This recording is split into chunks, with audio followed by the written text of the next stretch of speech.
Good morning, everyone. Happy Thursday morning to you. Welcome back to Morning Musings. My name is Don K. Preston. I'm the president of Preterist Research Institute of Ardmore, Oklahoma. Man, I appreciate you being with me. I'm glad to be here. I'm so thrilled to be able to share on a morning basis, almost every morning with you, certainly Monday through Thursday. My thoughts on Scripture, the Lord's Word, and I've just got to tell you how much I appreciate the wonderful comments. I even appreciate the fact that some that watch, they don't agree. We can engage in respectful dialogue and, share thoughts back and forth. I can tell you this. I've had many individuals contact me through the years and say, you know what, the only reason I started watching your videos, somebody told me I just had to watch this crazy guy. You just won't believe what this guy is saying. So I watched with one point in mind, and that is to refute you, to prove you wrong, show how ridiculously wrong you are. And now they're full preterists. I'm talking a lot of people. So, again, thank you so much for joining me. Now, we are told the language of Acts chapter 1 is just simply too clear, undeniable, explicit, emphatic. Christ was going to come back as a 5'5" Jewish man riding on a cumulus cloud out of heaven at the end of time. Now, once again, let me remind you that the very people who like to say, well, Acts chapter 1 cannot be AD 70 because it doesn't say it was at hand, coming soon, shortly, and quickly. So because there are missing words, missing elements, they say it's different. Yet those same individuals completely ignore the fact, I went over this, this week, they completely ignore the fact that Acts chapter 1 does not mention the resurrection. It does not mention the end of the age, doesn't mention the end of time. The Bible nowhere mentions that. It doesn't mention the coming for judgment. It doesn't mention the gathering of the elect. I mean, look, folks, you can make a long list of the things that are not mentioned in Acts chapter 1 that people associate with the, quote, second coming of Christ, and yet they're not there. But they ignore their omission in Acts chapter 1 when it's convenient. But then they turn right around and say, well, look, Acts chapter 1 doesn't contain a time statement. Well, it does if we honor the preaching, persecution, power, parousia pattern. There's a pattern, there's a real strong time element there. So, anyway, I want to focus on the fact that the angel said, the same Jesus whom you see taken from you shall come in like manner as you shall see him go. The argument is made, they saw him leave physically, in a physical body. Therefore, Jesus must return in a physical body. Now, by the way, I don't have it on my desk here, and I apologize for that. I'll tell you a little bit more about it next week. But Dan Derry, my friend Dan Derry from Canada, has written a really excellent book on Acts chapter 1, The Meaning of the Manner. And I highly recommend that book. It's listed on my website, donkpreston.com, bibleprophecy.com. And you go there, you go to the bookstore, you just look up Dan Derry, The Meaning of the Method, The Meaning of the Manner, and you'll find the book. It's very inexpensive. Order yourself a copy. I tell you what, you're going to be very impressed with the research that Dan and the evidence that Dan has presented to demonstrate Acts 1 is not talking about a literal physical bodily coming of Christ. So do yourself a favor and order that book. Now then, it is argued in like manner must mean exactly and precisely how they saw him go. Well, let's spend just a moment here asking the question, how had they seen him go? Now, I understand that what I'm about to say is highly controversial, but that's okay. I stand by my view unless somebody can prove otherwise. I am absolutely convinced that the body that was with the apostles on that mountain, the apostles saw being taken up out of their sight. I am absolutely convinced that was Jesus's unchanged resurrection body. I reject the view that what they were witnessing was a somehow, some way transformed, immortal, incorruptible physical body. I don't think there's any evidence to support that view. And I've heard people say, well, Preston, and by the way, I've had people make this argument in debates. Preston, it was obviously a transformed body because remember, after his resurrection, the apostles are all gathered together in a locked room. And suddenly he appeared to them. He walked through the walls. See, that proves he was changed. Well, yeah, I don't think so. You remember John chapter 6, Jesus has sent his apostles to cross the Galilean Sea, distance of approximately anywhere from 3.5 to 6 miles. And as they are out there in the middle of the sea, a storm arises. And Jesus walks on the water out to them. And he calms the storm. Now, let me ask you a question. What is the difference in the physics between walking on water in a raging storm? By the way, parallel. Some say different account, but anyway. The parallel is Matthew chapter 14. Jesus comes up in the boat, and they're scared to death because of the storm. And Jesus says, peace, be still, and the storm calmed immediately. So let me ask you, if Jesus possessed that kind of miraculous power before his death, burial, and resurrection, do you really honestly think that walking through a wall is any kind of a hindrance?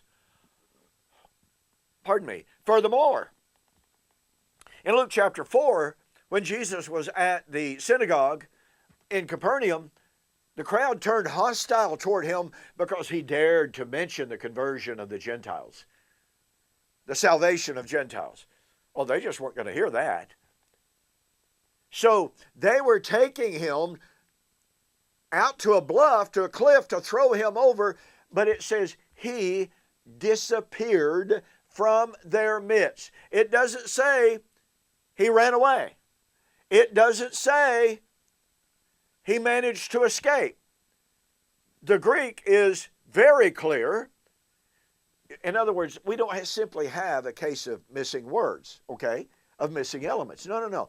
We have the Greek text that says he disappeared. Well, that means that he didn't simply run away. There's a whole big difference between vanishing and running away, right? So once again, the question becomes, if Jesus could, hey, do you remember Calvin and Hobbes? My favorite all-time cartoon characters. Okay, Calvin had this box that was a transmogrifier. That's what he called it. And it would instantly transport him from one location to the other. You know, kind of like beam me up, Scotty. Well, if Jesus could transmogrify himself, instantly disappear from here and appear over here, if Jesus could be instantly transported, beam me up, Scotty, through his miraculous power, once again, let me ask you, ladies and gentlemen, what's the difference between that ability, that miraculous power, and walking through a wall? And others say, well, in Mark chapter 16, he appeared in a different form. Well, that's my point. And of course, what the argument is that if Jesus was not now in his transformed, immortal, incorruptible body, that he couldn't appear in a different form. And my question to that is, why?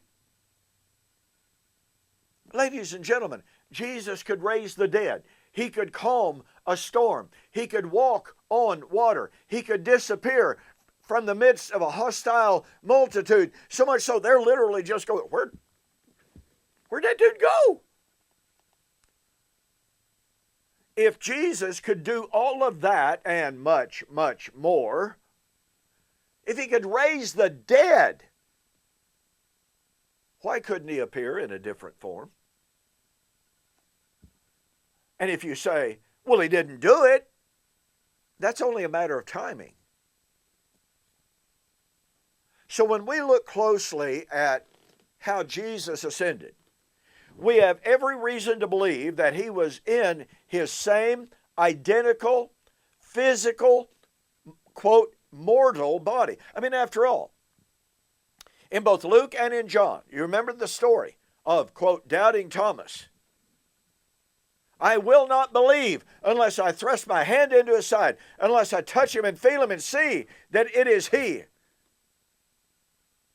And so, okay, the apostles and disciples are gathered together, and Jesus appeared into their midst. It almost seems like this was another example of transmogrification. And Jesus says to Thomas, can you imagine how Thomas felt? Maybe he doesn't know what I said. I sure hope he doesn't know what I said. Thomas, thrust your hand into my side, touch me and feel me and see that it is I, even myself. A spirit does not have flesh and bone as you see me have. Well, doesn't that mean that a spiritual, quote, body doesn't have flesh and bone like he had and like he had when he ascended? And I've been asked many times, well, if you take that position, then what happened to the body of Christ? And I've been ridiculed, castigated, condemned, etc., for suggesting that he laid off that body when he entered into the most holy place. Listen, folks, this is not my problem. This is not my problem. The problem is someone trying to prove that the body that came out of the grave was a transformed, incorruptible, immortal body in violation of what Jesus said. A spirit does not have flesh and bone like I have, with wounds still in. I thought a transformed, immortal, incorruptible body was a perfect body. What are these wounds doing in Jesus' side, his hands, and his feet? So again, when we look at in like manner, we are forced to examine the nature of the body that Jesus had in Acts 1. And that body was an unchanged body. So the argument is, are you going to argue that Jesus will come, okay, in like manner, but he left in the same mortal, corruptible, physical body that came out of the grave and that went into the grave? Therefore, since he's going to come in like manner, he must come back in a physical, flesh, blood, and body that was corruptible and mortal. That's the body that he ascended in. But nobody believes that. Nobody believes that Christ is coming back in the same body, same identical, unchanged body that went into the tomb, and that, as I argue, came out of the tomb. So if that's not the same body, then it forces us to redefine in like manner. And I suggest that Matthew 16:27 gives us the answer. The Son of Man will come in the glory of the Father. Jesus was going to come, the return to the absent master, not as a 5'5" Jewish man in a physical flesh, blood, and bone body. Jesus was going to act in judgment as he had seen the Father come many times before. Hey, I'm completely out of time. Don't forget our, closing days here of our September, October 2021 U.S. orders only 3-book special. Save yourself $20. Go to my website, donkpreston.com, BibleProphecy.com. Beautiful tab right up at the top. Just click on it. And again, save yourself $20. You'll be glad you did, I can assure you. All right. We'll continue our review and refutation of Mr. Kyle Pope's book, Thinking About AD 70, on the flip side, which is where I'll see you.